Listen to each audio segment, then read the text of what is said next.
and we had also done the first initial introductory part on Ted Hughes. I had given you an introductory lecture on Ted Hughes about his poetry, uh, some of the well-known collections of poems, and some of the important features of his poetry. So, with that introduction in mind, I would today I would read with you the poem that has been prescribed for you, that is there in the syllabus, and I have given that poem in your sort of your group. Uh, yes. So as I was telling you, we had done that particular portion from Ted Hughes, and now we'll have to read his poem. And you have the poem in the group, so please look at it, and I'll also share the screen with you so that you can have a look here also, and we'll be uh, looking at that poem. So let me share the screen with you and look at this poem.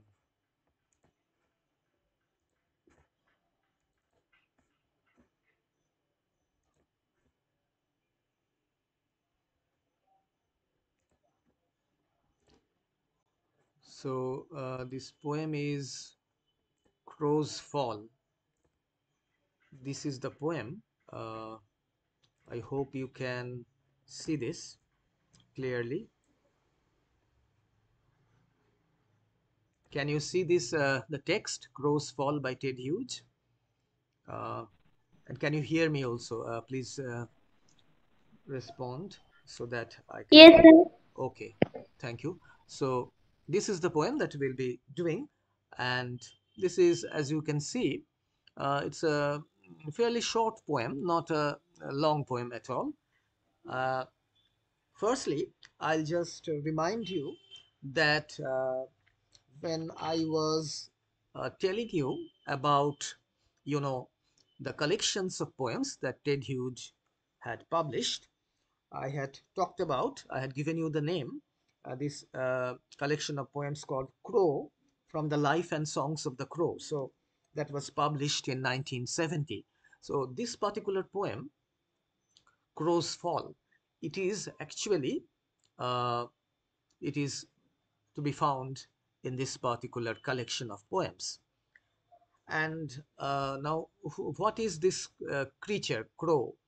So it is a bit unusual uh, for a poet to take up this kind of a subject, to make crow as the central character of his poem. Now, this crow, actually, it is a kind of a mythological figure.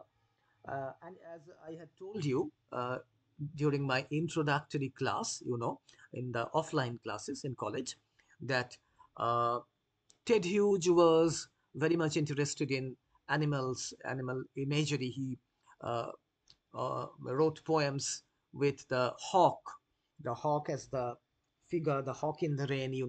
That's the one of the major collections of poems that he had published. That was at the beginning of his poetic career in 1957. So the hawk, the crow, so all these things, these birds, the birds of prey. Hawk is a bird of prey, as you know, and crow is a scavenger bird. So he was interested in the animal and the avian world, that's the world of birds. Now, this crow is not an ordinary bird, so it has some significance. Actually, the crow is a mythological figure, as we see, and here, actually, what Ted Hughes was trying to do was the fact that he was sort of portraying the crow as a symbol. as a kind of a symbol through which he was trying to attack Orthodox Christianity and the basic ideas of humanism. So, the character of the crow has been described in a mythical manner, and from the time when the crow was white in color. So, the crow, as we know it, is of course uh, jet black in color with little ashy feathers, but actually, during the mythological times, early times, the crow is being represented by the poet as a bird which was white in color. So it had white feathers. So this is actually a kind of contention or something that is presented by the poet here. And here in this poem, actually, the collection of poems Crow from the Life and Songs of the Crow, it has a number of poems, right from the how the crow was created, how did he uh, behave and all that, and this is equated with the the fall of Satan from heaven, as you know the biblical story how uh, Satan had rebelled against God with his uh, followers, and how he was thrown out from heaven by God. So it was a kind of a momentous fall for Satan, and here also Crow has been meted out the same kind of fate. He has also been thrown out, sort of, he has been made black. Now, when we read the poem, of course, we will look at everything what is being said here in this poem, what the poet is trying to say.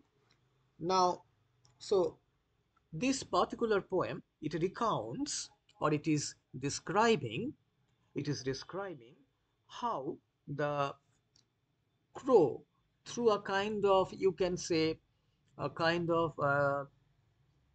an error of judgment. An error of judgment, actually, the Greek word is hamartia, Hamartia. And uh, actually, in the ancient Greek plays, this hamartia, the tragedies especially, this hamartia was something that the hero of the tragedy he committed, and that was an error of judgment, and that led to his fall or his death. So here also, uh, the poet Ted Hughes is as if he is portraying this hamartia on the part of the crow, and the crow has been presumptuous. The crow has been presumptuous, meaning he had tried to challenge God in the same way as Satan had done. So, actually, in John Milton's Paradise Lost, Book One, which is there in the third semester CBCS syllabus, and I am sure that you will also have to read that poem because it is one of the greatest poems written in the English language. So that would be, of course, in a later semester. I do not know as yet because the full syllabus for you has not been given by the University of Calcutta. But as and when it is given, this poem, Paradise Lost, would surely be included. So, there also, as I told you, Satan, how he fell from grace, from heaven. And here also, Crow has fallen. So the situations of these two are somewhat similar in nature. Now, as we know that Ted Hughes, as a poet, he was quite a master of exploring the human mind, the human psyche, and he did this through the lens or the presentation of the natural world, through the presentation of animals, birds, etc. So he had done this in this way. And uh, this poem is also no exception. So he actually, the poet, what he does here, he kind of brings together certain themes of ambition, power, perception, and a complex relationship between human beings and nature. So he tries to paint a vivid picture of the crow's audacious quest to conquer the sun.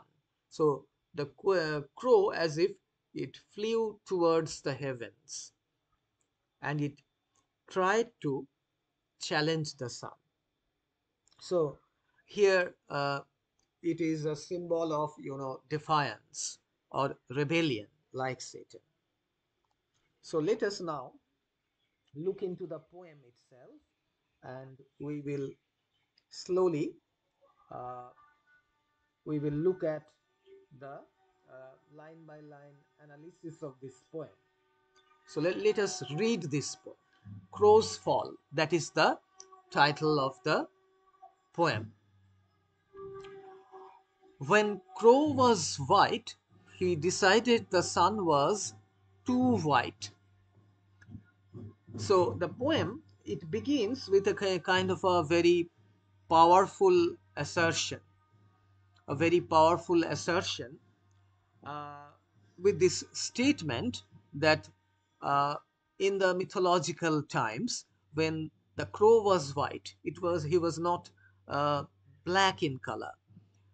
Now, when he looked at the heavens, looked at the sky, he noticed that the sun was also blazing in the sky, and it was also white in color. So it noticed something similar in the sky. He decided it glared much too whitely. So the crow, actually, when it looked at the sun, it felt, it had a kind of a notion that the sun's rays were glaring. It was sort of, you know, it was kind of blazing in a very hot and direct way, and it was too white. So the crow could not tolerate uh, another thing that was as white or even brighter than, perhaps brighter than itself in the sky. So he came to the conclusion, he decided it glared much too whitely. He decided to attack it and defeat it. So that is a strange kind of a decision that the crow came to. The crow came to this conclusion that he must pose a kind of a challenge towards this white sun, which was glaring in a very uh, blazing way. So he decided to attack it and defeat it. Now, as you can see, this poem uh, is about 16 to 17 lines, and it has a very irregular structure. It does not have a uniform kind of stanza structure, and also not a uniform rhyme scheme. So it's a modern poem by a modern poet, and it does not follow the you know either the strictures of a sonnet or any regular structure as such. Now, we would be discussing about the structure of the poem later on, of course, after we finish analyzing the the poem itself. So, in the first three lines, I hope you have got the meaning. The crow felt very much ambitious, and here the crow also felt that it was all powerful, that it was more powerful than the sun, and therefore it decided to challenge the sun. Now, in the second stanza, uh, we see what the crow did. So, the crow in the first stanza, in the first three lines of the poem, the crow thought of defeating the sun. And as I had told you, this reference to the crow being feeling very proud, feeling very ambitious, feeling very strong, very capable about his strength, it echoes the story of Satan, how Satan had challenged God. So the sun is a symbol of God. It can be taken to be a symbol of God.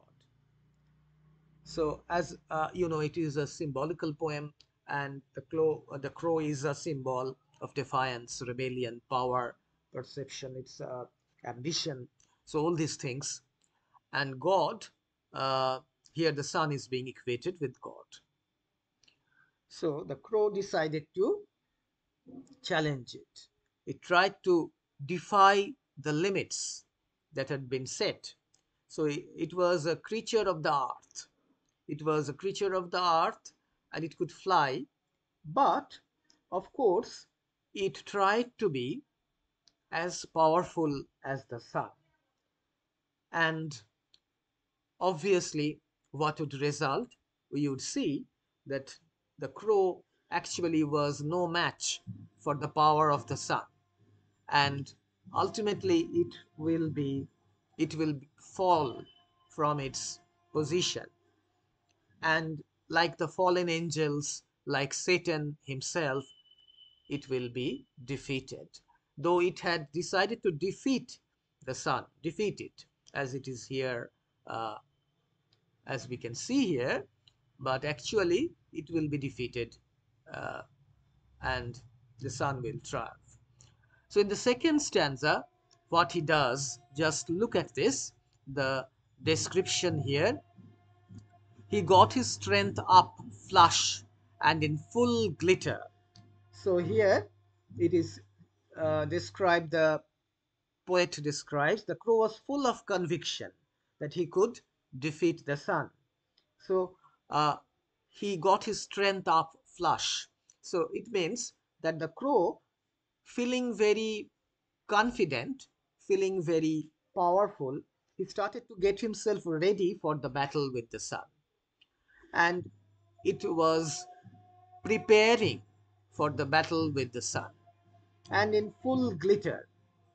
So, uh, obviously, we can see that it echoes a kind of a scene of a scene of a battle where uh, a mere crow is getting ready to challenge the sun, which is, of course, far up in the sky. So there is a sense of humor here. There is a kind of irony also here. So uh, the poet is as if uh, joking, or he is humorously referring to the crow's preparation to challenge the sun. So he got his strength up, flush, and in full glitter. So in all his finery. And the crow's activity, it seems to be very humorous, very funny for us. He clawed and fluffed his rage up. So what did he do? What did the crow do in order to, you know, challenge the sun?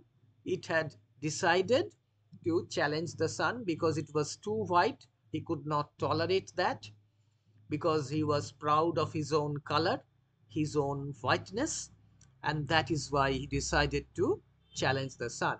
So he was clawing.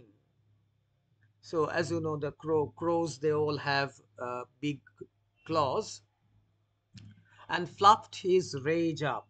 So it started to become extremely angry. It was uh, beginning to feel angry at the sun that was shining in the sky. He aimed his beak direct at the sun's center. So the crow decided to fly right up to the sun and uh, sort of peck with his beak at the sun. So the crow's arrogance, his presumption, his ambition is being referred to here by the poet. The crow was, of course, ignorant. It can be called to be foolish in the sense that uh, the crow did not know. The crow did not know that the sun could not be defeated, that a mere bird like himself would not be able to do anything, do any kind of harm to the sun. So, in his calculation, he had calculated that the sun was far away. He had seen that the sun was far away, and it appeared to him that it was a small uh, thing, object, and therefore the crow had felt, it had decided that it would be easy for him to overthrow the sun. So obviously, this was a kind of a false assumption on the part of the crow, and that is why he decided to challenge the sun. So, according to the poet, according to Ted Hughes, he laughed himself to the center of himself and attacked. So he was feeling overconfident. That's what we can see here. The crow was feeling extremely ambitious. He was feeling overconfident.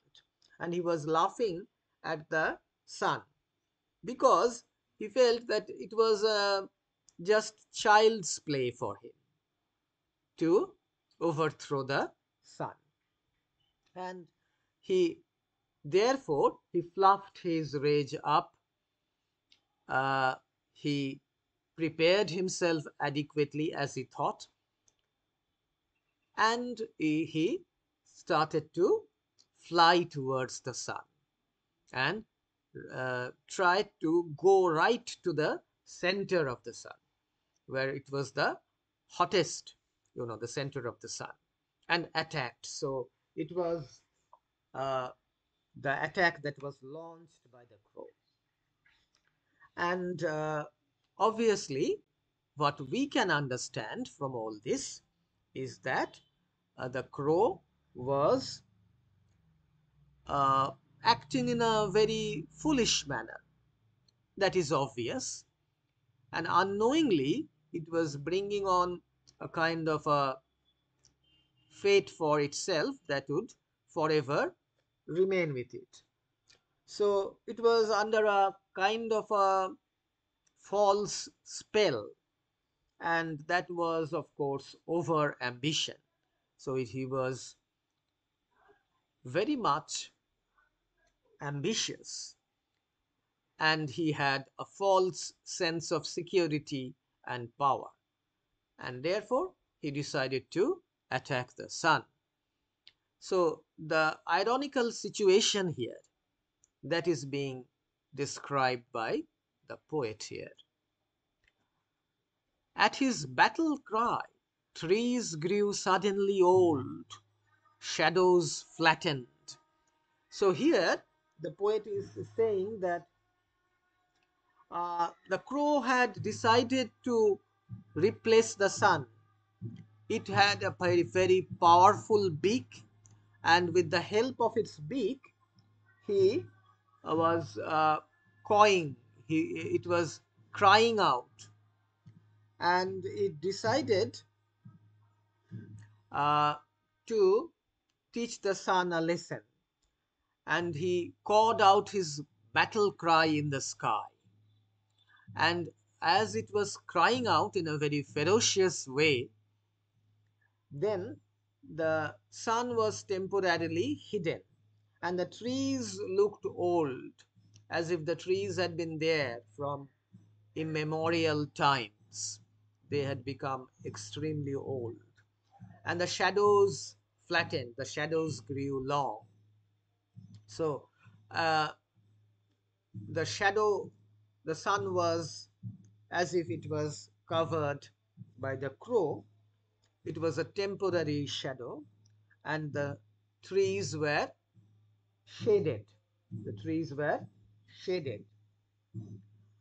And thus, the poet here uses this imagery in order to, you know, intensify the tension of the poem, in order to emphasize the tension that is evident in the poem.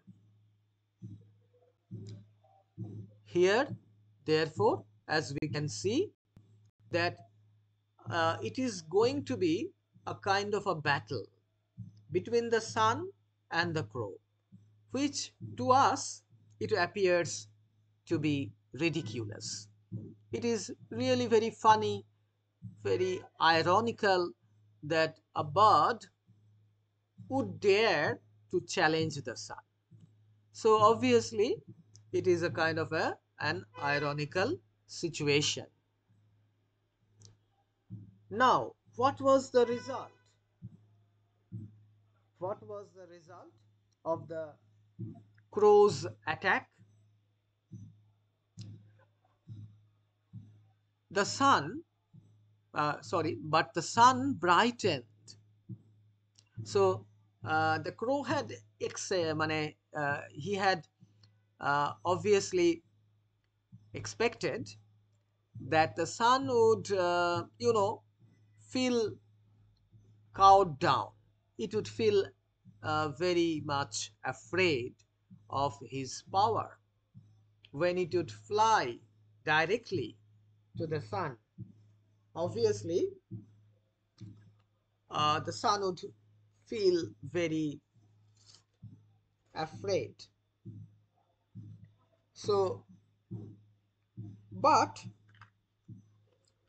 you know, in spite the crow's this ferocious attack on the sun remains unyielding. That is, it brightened because for the crow, the sun's rays were becoming brighter because it was moving slowly. It was flying towards the sun, and that is why uh, the rays of the sun appeared to have brightened. The sun has brightened, and it is a kind of a surprising twist for the crow. The crow had expected, as I said, that the rays of the sun, the glare of the sun would become dimmer, and uh, it would become afraid of the crow's power. But here, the sun becoming brighter, it symbolizes nature's resilience and untamed power. So the sun could not be made to surrender. It could not be tamed by the crow. But instead, what happened? The sun became brighter, and as if it was throwing a challenge to the crow. So the effect of over ambition that is being portrayed here. So the fact that the crow was challenging one of the primary forces of nature, that was, of course, a very foolhardy action on the part of the crow. And now, as we can see here, but the sun brightened. There's a little hyphen there. There is a pause, and then the effect is described. It brightened, and crow returned charred black. So the crow, as we know, At this time, it was white in color. It was not at all black.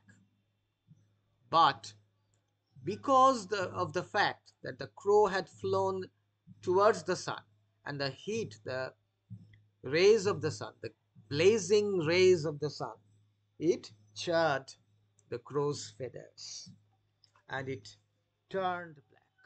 So the crow lost its whiteness.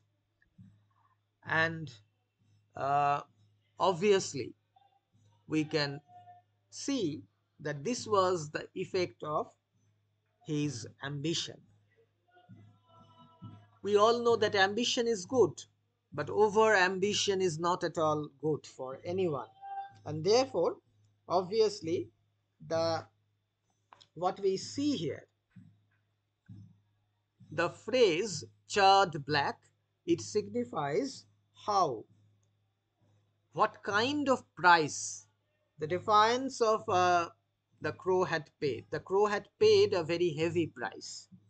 It had turned black. Its beautiful white color that was no longer there. It had lost that color forever. And it had challenged nature, that is, the sun. Now, what did the crow try to do now? He opened his mouth, but what came out was charred black. So, obviously, as we can see, the crow was trying to cry out. The Previously, we had seen how the crow was, in fact, cawing out his battle cry, how that was described by the poet. But here, when the crow became black, it was charred black by the rays of the sun, the hot rays of the sun. He tried to open his mouth and he tried to cry out. But what came out was charred black. That is a croaking kind of a voice, a very harsh kind of a voice. So the crow had also, its voice has also transformed. Along with its appearance, its voice had been transformed.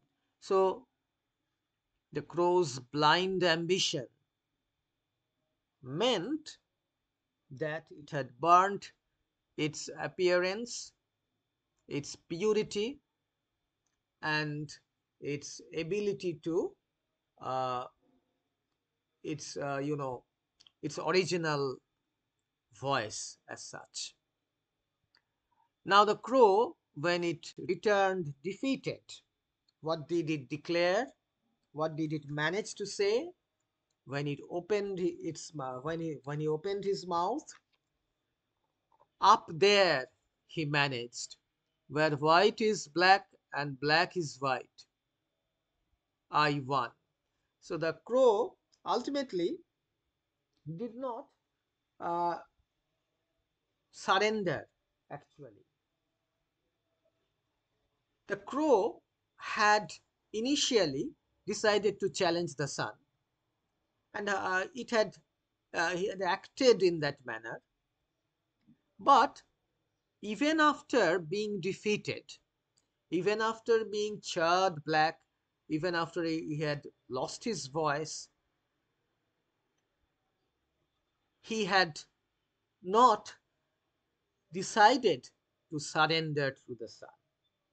So the outer appearance of the crow has changed, but that had occurred because of its presumption, but because of his over ambition.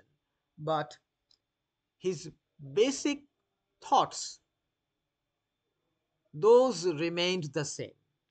And he erroneously or mistakenly, over ambitiously, he declares that he has been able to defeat the sun. So that is something that is ironical.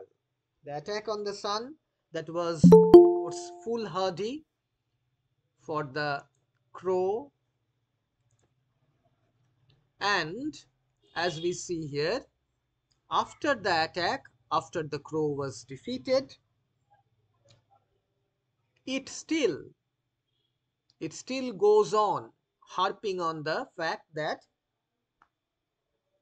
where white is black, so the sun is the sun appears to be white, it appears to be white and pure, but it is actually black because it had destroyed its you know purity, and black is white. So he is saying that I have been turned black by the sun, by the rays of the sun, but actually I am white. So the situation should be looked at in a different way. The sun is white. It appears to be white, but it is actually not white. It is black. But I, who am actually white, has been turned black because of the cruel action of the sun. So that is the the meaning of the last line, the last two lines. The crow is declaring, he is managing to croak out these two, this sentiment, this statement. Up there, where white is black and black is white, I won. So the crow has, uh, as he thinks, he has won. So obviously, the crow's, attacking the sun, its decision to attack the sun, it assumes a symbolic significance. And his aggressive pursuit to conquer the sun, it represents the essential human nature to challenge an overpowered nature. So it is in human nature to challenge nature itself, even challenge one's fate. So the battle, it's a kind of an allegorical battle which gives us a kind of a lesson between the crow and the sun. It is a metaphoric kind of a metaphor, and the metaphor is this, that it is a metaphor for the human spirit, which is seeking to transcend, which is trying to go beyond the set limitations and trying to reach for greatness, trying to become all powerful. So the transformation of the crow takes place, and the physical change of the crow here takes place after he is singed, he is blackened by the hot rays of the sun. So as we look at the poem, and as we had analyzed, that the situation is similar with Satan. Satan's situation was very much similar. After his defeat at the hands of God, after his defeat and his overthrow from heaven at the hands of God, Satan was not at all willing, he was not at all prepared to accept defeat. So he had said that actually, by what he had argued, that uh, by the if by the measurement of the physical strength, power, and intelligence, rational faculty, Satan was equal to God. And what only separated them, what made God triumphant, and that was what God had in his power, and that was thunder and lightning, which he had thrown against Satan and the other fallen angels. So obviously, Satan had tried to reason with his followers, reason with the fallen angels. So it was a kind of a equivocal statement, having a kind of a specious or false assumption that it was because of God's having thunder that he could win against Satan and the fallen angels. So here also, Crow is talking about the same thing, that he is also trying to give a false argument, and he is trying to excuse himself. He is saying that actually I have won. I am white. In fact, I am truly white. I am pure. But the sun, which appears to be pure and white, it is actually not so. It is black within. So it might appear to be white, but it is in fact black. So that is the contention of Crow here. So I hope that it is clear to you. And in our next class, I would try to analyze the structure and discuss some of the questions with you. So I have stopped sharing the poem, and